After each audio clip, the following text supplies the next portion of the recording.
When I was young, why goodness me, I used to dream all day of elephants and crocodiles in places far away. But of all things weird and wonderful, it's very strange but true. Although I love my teddy bear, I like monsters too.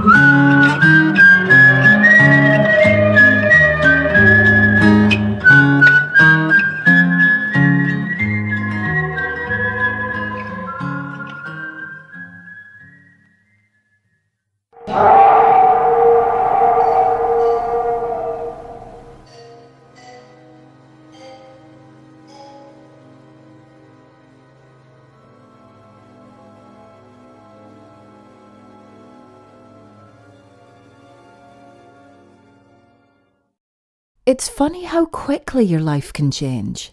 I'm sure you all know that by now, but I wonder how many of the people reading this will be able to relate to what I've been through the last few weeks. Well, I hope for your sake you'll just look on this entry as the scribblings of a madwoman and nothing more. Whilst it has been quite an adventure for me, I'm not blind to the fact that the life that I'm choosing for myself is one of loss and horror.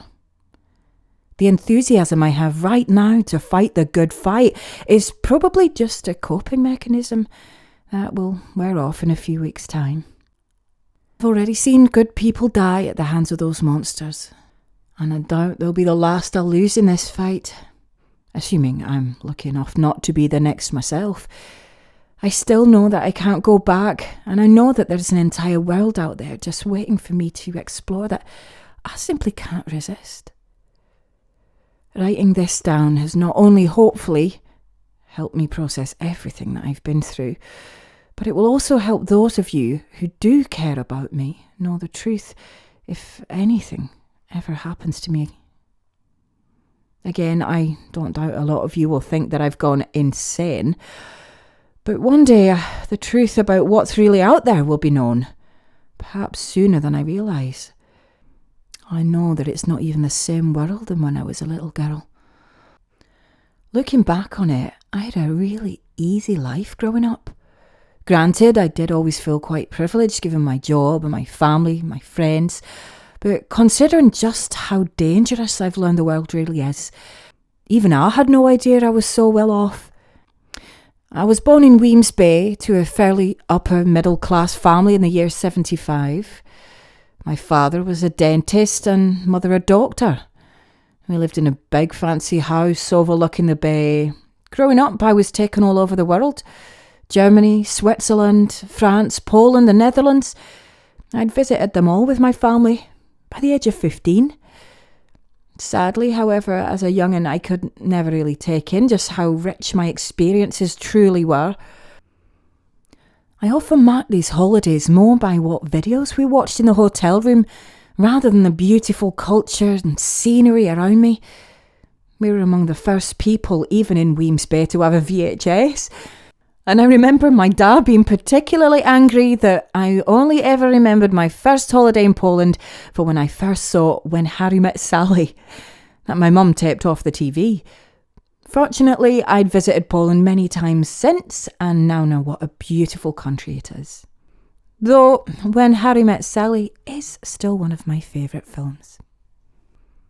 At the very least, these holidays began my love of travelling that would carry on to this day.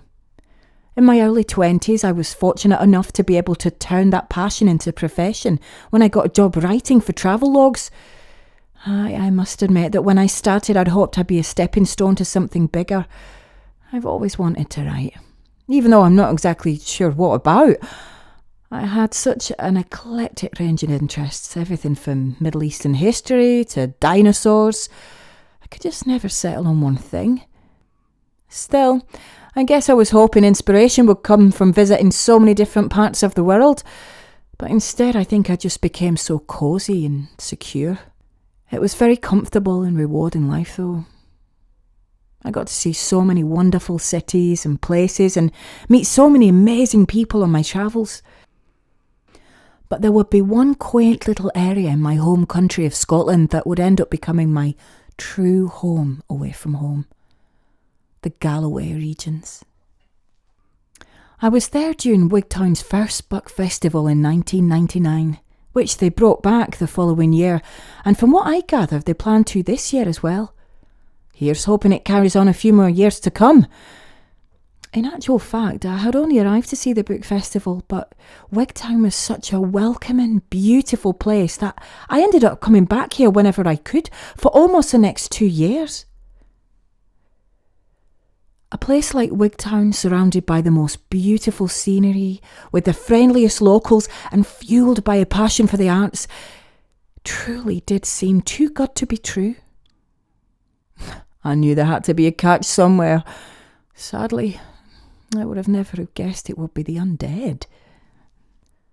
For the past few months, according to the locals, there had been rumblings of something happening near the beaches of Galloway.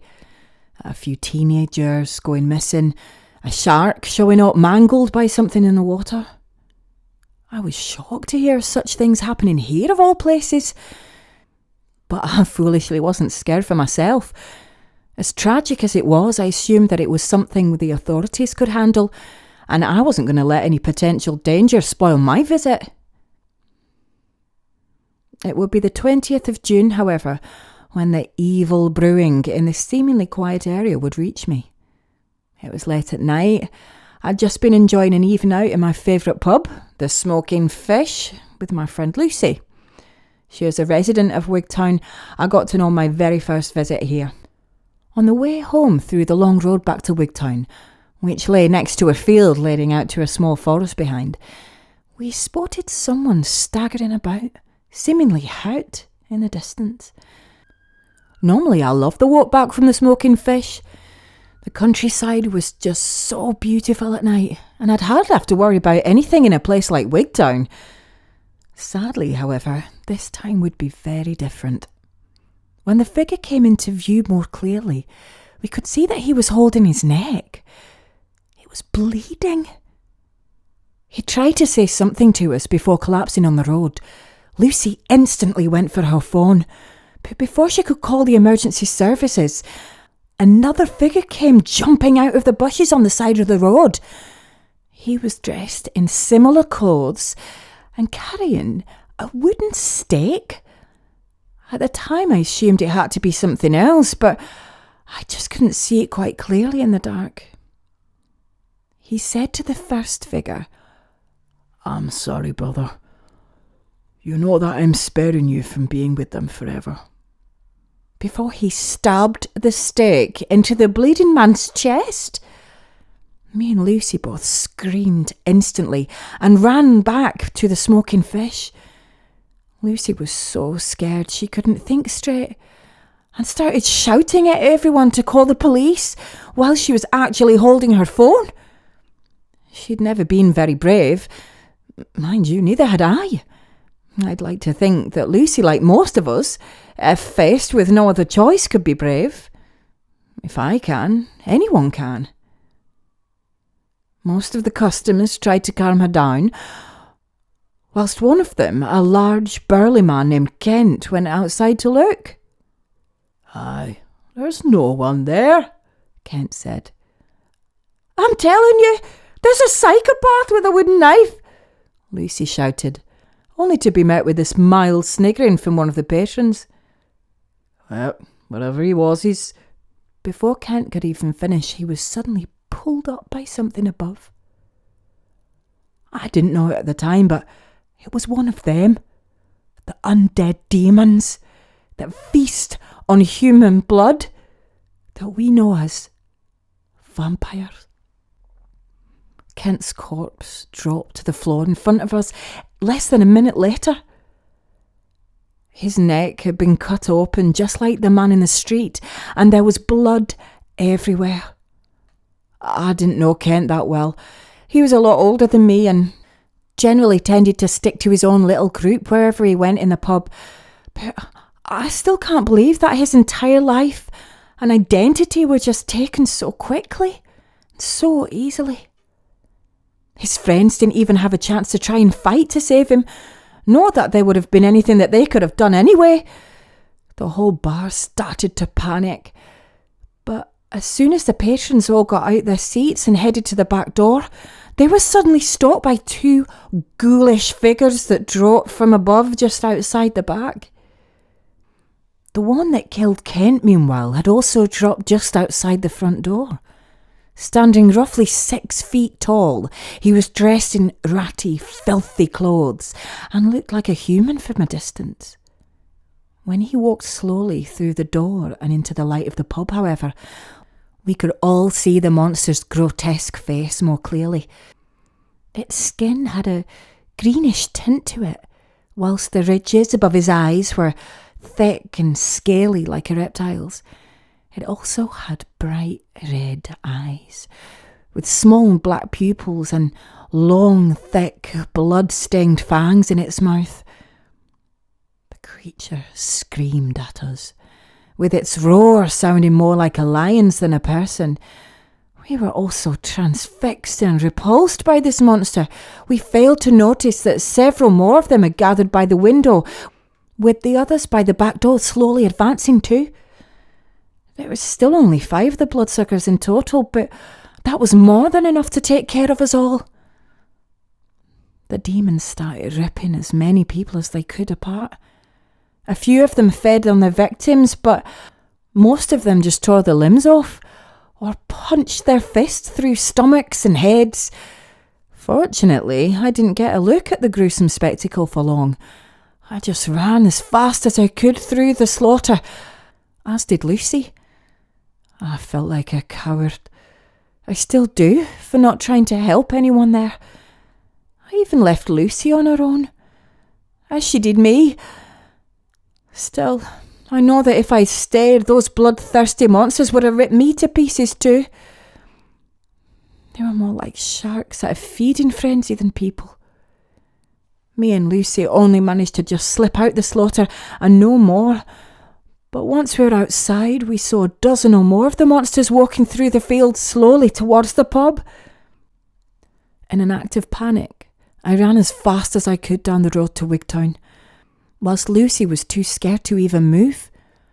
Several of the vampires, however, cut me off, and with nowhere to go but an open field where another 6 of them were waiting, I ran that way, hoping I could just run past them in time. Lucy, meanwhile, took her chance and ran up the road back to Wigtown, whilst the vampires were distracted with me. I don't blame her. I had done the same thing, after all. Fortunately, the bloodsuckers were so preoccupied with me and the slaughter at the smoking fish, which they eventually burned to the ground, that they didn't chase her down. She managed to make it home safely and alert the authorities, though by the time they'd arrived, everyone else in the pub was dead and the vampires gone. I would speak with Lucy a few days after all this was over. Sadly, she wasn't ready to face the truth yet, and when I tried to tell her what I saw after and what those men really were, she just assumed I was in a state of shock. Even though she saw them, their inhuman faces, the way they tossed fully grown men around like babies, the way they acted like animals rather than people. Deep down, she knows what they are, but she just isn't ready to face it. I'm certainly not going to push her into this life. I just hope that she's able to cope with it in the best way for her. Maybe denying it is for the best after all. I imagine more than a few people had done that throughout our history and gotten away with it. Still, if more didn't, then maybe those people at the smoking fish would be alive. Whatever the case, I managed to make it a short distance into the field before the vampires caught up with me again. They had superhuman speed as well as strength. They soon gathered around me in a circle, some of them baring their fangs and hissing at me, others cackling like hyenas at my plight. I genuinely couldn't believe I was even in this situation.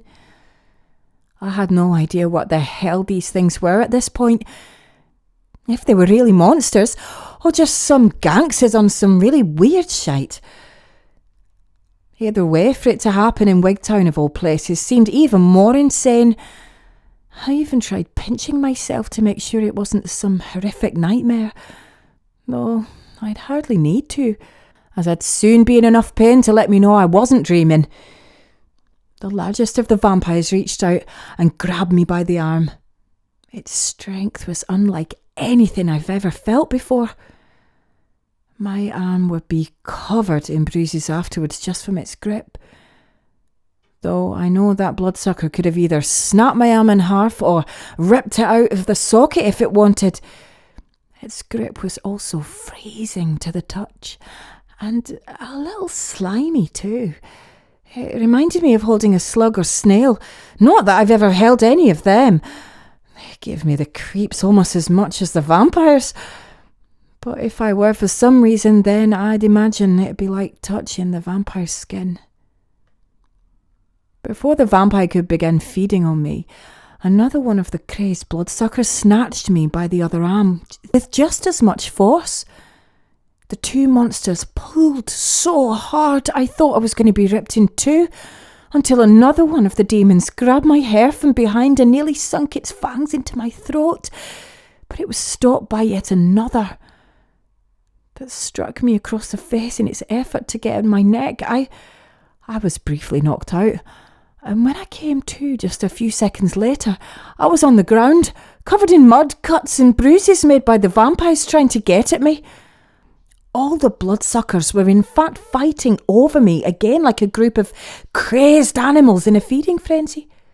And I tried to crawl along the field in the commotion until one of them noticed and mounted itself on me, pinning me to the ground. I tried to scream to alert the others, but they were so caught up in their own bloodlust it didn't do any good. The monster smiled as it sat atop me.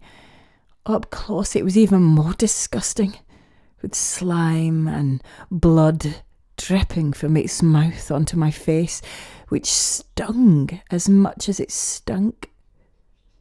In fact, the monster stank badly overall. I closed my eyes and prepared for the brute to sink its teeth into my neck, when suddenly the monster let out a scream and fell off me. I got up and saw him lying there on the floor with a wooden stake straight through its heart. Within a few seconds, my attacker exploded in a cloud of dust before me. I couldn't believe it. I almost fainted again, but fortunately my rescuer helped me to my feet. It was the same man who stabbed the figure on the road earlier, who looked even more beat up than I was. The other vampires, meanwhile, were soon drawn to the sound of their comrade dying. Though from what I've read, they were that close they can feel one of their own kind dying as if its soul was dragged to the other side. That is the other side for them. The monsters charged at us.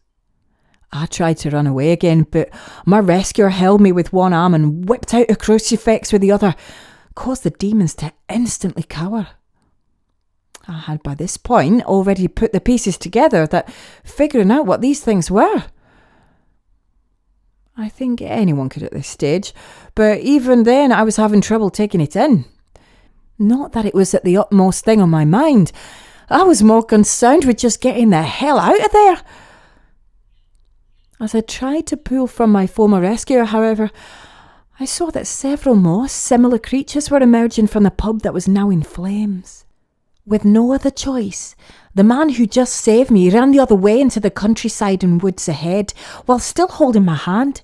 We made our way across the field when soon we were lost in the forest, but the vampires hadn't given up just yet. But my new friend's cross would always warn them off when they got close.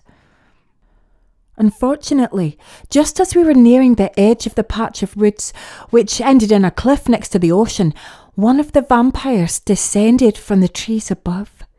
It knocked us both down, sending the cross flying through the air and over the edge of the cliff.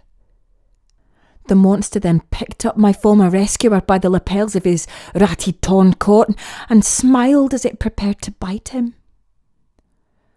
Rather than simply run, which I'll admit I was tempted to, this time I was able to muster up the courage to try and fight the monster.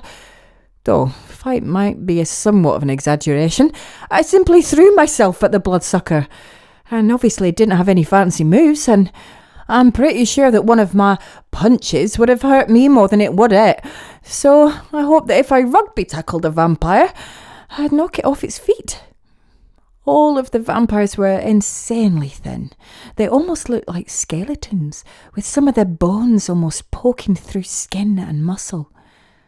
That didn't mean that they were weak, but hopefully they'd be easier to topple because they were so slight.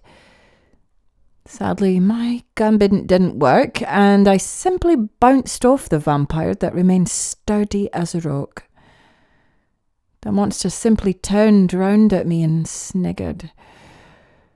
But little did I know, it bought my new friend a precious seconds to pull out a bottle of holy water from his pocket, which he used to splash at the vampire's face. The bloodsucker let out a scream that spread through the entire forest as he sank to his knees, clutching his smoking face. The other vampires, meanwhile, had now caught up with us, and with nowhere else to run, the vampire hunter grabbed me by my arm again and pulled me off the edge of the cliff with him. We both fell about 30 feet into the water below. For the record, I can swim. In fact, on my travels, I've swum in some of the most exotic oceans around the world. However, the panic and shock I was in from, everything, meant that when I hit the water, I flailed around wildly until the vampire hunter pulled me into a nearby cave inside the cliff. There, I took refuge on a rock whilst the hunter sprinkled the holy water into the ocean leading to the cave. "Don't worry, it'll affect the water for the next few hours until the sun comes up," he said as he pulled out another stake. I, meanwhile, was so scared I honestly felt like jumping back into the water and just swimming. I didn't even know where. Just anywhere away from here. Wigtown had suddenly dropped in my estimation. Fortunately, however, I knew that wouldn't get me anywhere, and after a few minutes I mustered up the courage to talk to the vampire hunter I owe my life to, who was still constantly on the lookout. I think I know what those things were, but just for confirmation, I said, trying to sound as cool as possible and not wanting to scream to the high heavens. "They're vampires of the Dehonor breed. Not something common around these parts. They're here for something big. Me and my friends, we tried to stop them, but as you can see above, they're feral, desperate. We also underestimated just how many of them there were. It was a massacre," he said, without even looking back at me. Lucy, I suddenly thought to myself. In all the panic, I didn't even think what could have happened to her.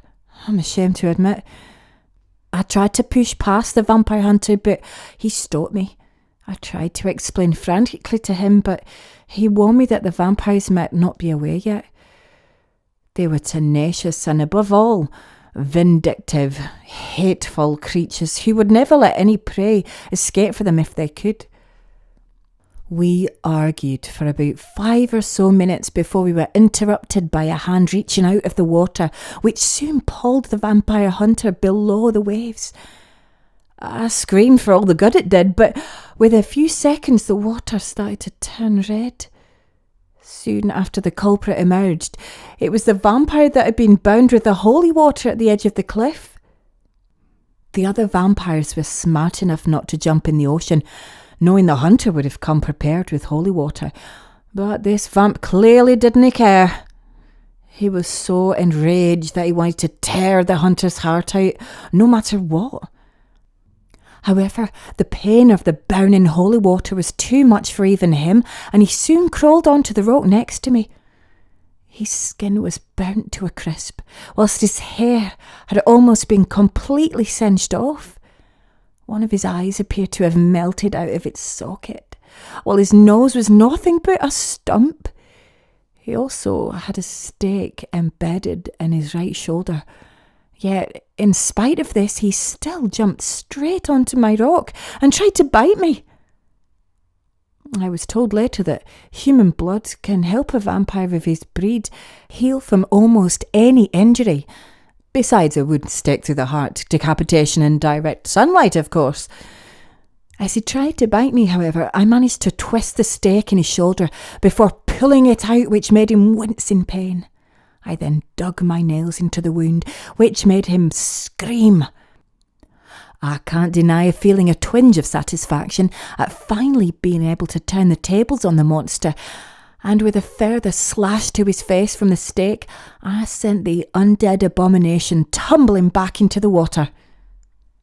He instantly rose back up, his flesh boiling, and reached out for me. And before I could get away, he got me in that iron, slimy grip of his. But with my stake, I kept slashing and slashing blindly until he eventually sank back beneath the water and swam out of the cave. A few seconds later, a hunter emerged from the bloody pool beside me, though I almost stabbed him at first in panic. The vampire managed to bite him, but the wound wasn't serious. He assured me he wouldn't turn either. In order for this breed of vampire to make someone into one of their own, they had to drain a substantial amount of one of their victims' blood and then force them to drink the vampire's blood, which is what happened to his friend above. As I said to him at the time, that is what someone who would have been infected would say. And the next few hours were rather tense, not just in waiting for any of the vampires to attack, but also for the hunter to potentially change. He was also waiting for me to constantly try and run out to save my friend too, though deep down, now that I had time to think about it, I hate to say that I wasn't eager to go out there and look for Lucy while those monsters were running around. The hunter tried all night to contact other members of his team on his phone, but he either got no response or they were preoccupied. Vampire attacks were happening all over Galloway, it seemed. One of the hunter's allies, a woman named Sophia, was holed up in a restaurant by a group of bloodsuckers that were trying to tear apart near Stranraer, whilst another was holed up in a cinema. The hunter who saved me, who spoke in an Irish accent, revealed to me that his name was O'Brien, and he explained that Scotland was something of a hotspot for demons and vampires. Apparently, it was all to do with the Roman Empire. Centuries ago, Trajan, the most celebrated of the Roman emperors, led a crusade against vampires and other supernatural creatures to the point where they were forced to flee to the one place in Europe that Rome hadn't conquered yet, Scotland. The monsters soon built up a unified force that there lasted for many centuries, even after the empire collapsed. O'Brien, meanwhile, belonged to an organisation founded by St. Columba. You might know him as that priest who famously fought off the Loch Ness Monster in the old legend. At least, that's all I knew of him before this. Anyway, that wasn't the only monster he fought off. St. Columba had been sent here from his home in Ireland to try and clean up Scotland's monster problem. Needless to say, despite his skill, Columba knew it would be too much for one person to accomplish, and so he set up a secret order known as the Scathach, named after the famous warrior woman who taught him everything he needed to know about the supernatural and has served as his mentor before she was called back to Scotland and died in battle with the Turrican. It was her death that motivated Columba to desperately try and save her homeland of Scotland in the first place. O'Brien also, however, explained to me that the number of demons from the Galloway and other regions of Scotland had dropped dramatically. Round about the same time these vampires had arrived. He didn't know why. Demon and vampire communities were known to fight over resources, namely people and vampires who were shunned by many other demon species and communities, being viewed as too evil and corrupt even for them. However, this was again an organised massacre of many different demon species, even those who didn't compete for humans. In a few hours, dawn broke, and O'Brien assured me that the vampires would be gone now. This breed would most likely die in direct sunlight. Sadly, however, the hunters still didn't let me go. He explained to me that this wasn't just a random vampire hunt, hence why the monsters had been so bold. These bloodsuckers were preparing for something huge, and that until they were dealt with, I couldn't simply go back to my old life. I had been marked by them now, and the monsters didn't like to leave loose ends. I protested, telling him that I could just leave Wigtown, but he told me that he didn't know how wide this vampire's cult reach is spread, and there was no guarantee that there weren't humans secretly in league with them throughout Galloway. I soon came to see that he was right. I'd only survived because of his knowledge. At the very least, there was clearly more I needed to know about these bloodsuckers that were apparently taking over all of Galloway.